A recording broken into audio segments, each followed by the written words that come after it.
I've been hunting my whole life. I've been studying animals' behavior and communication for over 30 years. And about 2 decades ago, I founded a company, Illusion, to create game call systems so you could talk to animals. And now it's time to share that information. Welcome to Deer Society's Calling Tips.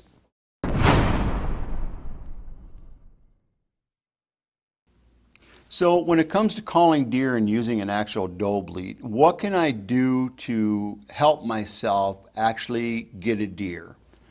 Well, first of all, it depends on what kind of deer you're trying to get. If you got a group of does and you see a big one out there or a particular doe and you decide, hey, I want to get a doe, that's what you're in the tree for.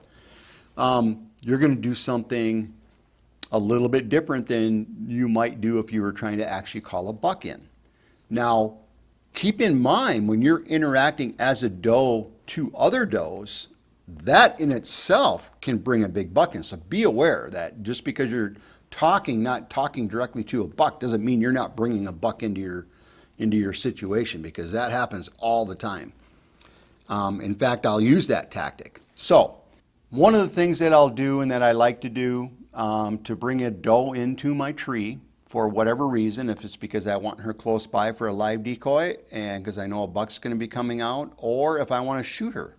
And that scenario happens both ways. You know, I'm kind of a fan of, there's does out there that like to blow a lot.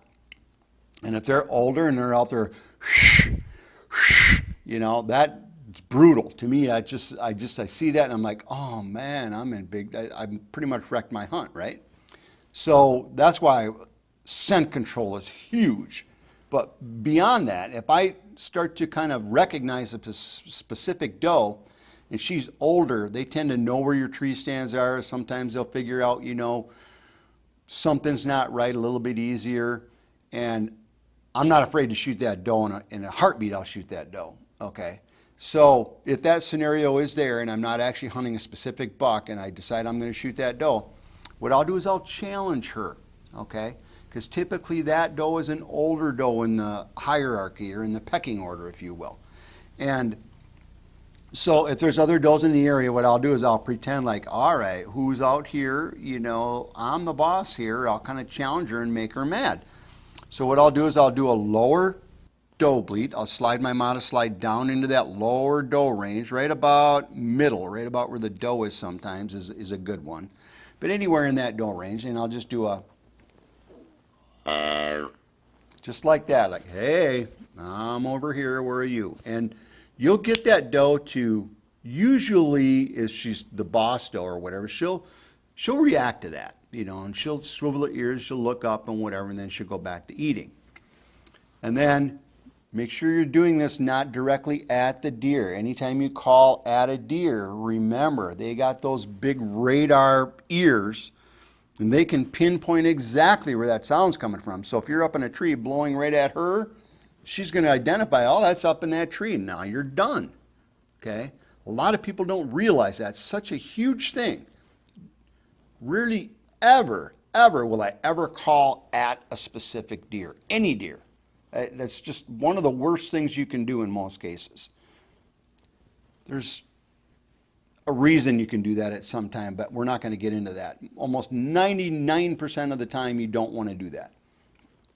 So I'm going to do this sound off into the back area where she can't see or she doesn't know where that doe is. I'll get a reaction out of her, and then I'm just going to start kind of keep picking on her.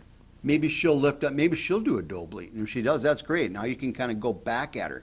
And you're almost like getting into an argument with her. You know what I mean? So then you'll go again, you'll do another one.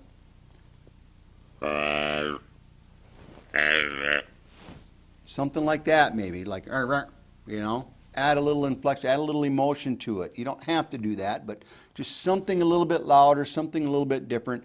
And pretty soon she'll get to a point where she'll get agitated, and you got to look at the body language.